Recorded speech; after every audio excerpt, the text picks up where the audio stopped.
I'm Larry Farver, and let's queer up South Florida and Florida. LGBTQ Florida braces for transition from Ron DeSantis to Matt Gaetz as Florida's next governor. Fresh off a failed nomination for U.S. Attorney General and a scathing House ethics report, former Representative Matt Gaetz is considering a 2026 run for Florida governor. Gaetz confirmed to the Tampa Bay Times, saying, quote, "I'm starting to think about running for governor," end quote. The controversial MAGA figure resigned from Congress after serving 4 terms following his nomination by Donald Trump. His announcement to run for governor follows a House ethics report accusing him of hiring prostitutes and drug use. The report also includes allegations of statutory rape, including involving a 17-year-old girl, which Gaetz denies. The Justice Department has previously investigated Gaetz for sex trafficking, but decided not to press charges. Despite years of scandal, Gaetz remains defiant, saying, quote, "Those lies have been told about me for years. They've never affected my ability to win elections," end quote. Gaetz describes himself as an economic populist and supports cannabis legalization. He is not good news for the LGBT community either.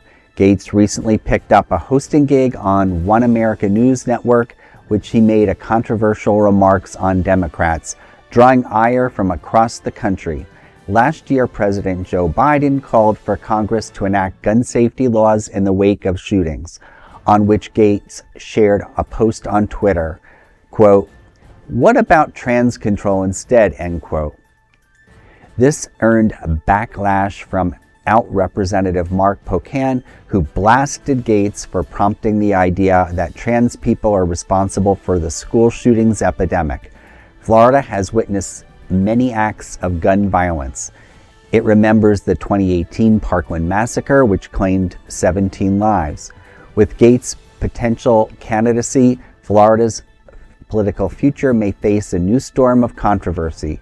Florida's queer community also fears Gaetz could follow in Governor Ron DeSantis' footsteps. DeSantis, a failed presidential candidate, pushed several anti-gay LGBTQ laws during his tenure. He is term limited next year and cannot run for governor again. His future is controversial with Trump's selection of Florida Senator Marco Rubio as Secretary of State. This means DeSantis must select an interim Senate seat, which likely means they will run for the seat in 2026, potentially blocking the governor from running.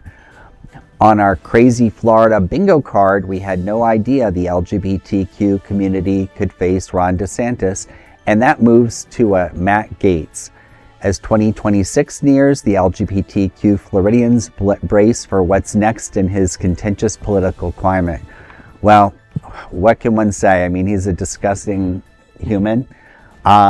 It's amazing that he's gotten this far and that there's still a political future for someone like that, even amongst the right. I mean, personally, I've always resented and I was raised not to be a hypocritical person, no matter what your political ideologies are.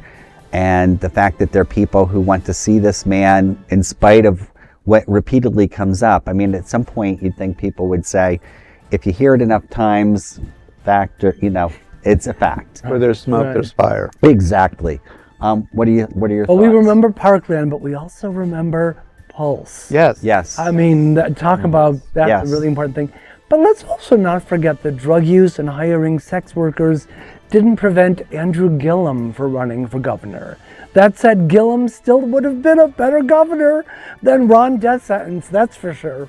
However, the worst and most embarrassing part about the story is that there may not be a single viable Democratic candidate who could run against and defeat Gaetz. That's really That's sad. well said. We need to identify one soon. 2 years will be here before you know it. Yeah, no, the scary thing is that in the state of Florida, despite the House committee's report, folks don't care, right? It's become normalized. This type of behavior with leading from our president-elect Donald Trump, this behavior has become normalized. So it's okay, whatever. There's a report, who cares? No one cares.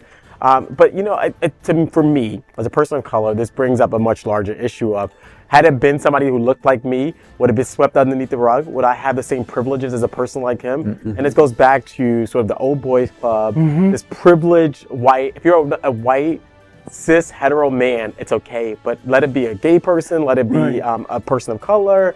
I don't think this will fly. Well, you made an important point, because Gaetz' father was very politically, he was a politician for many, many years in this state.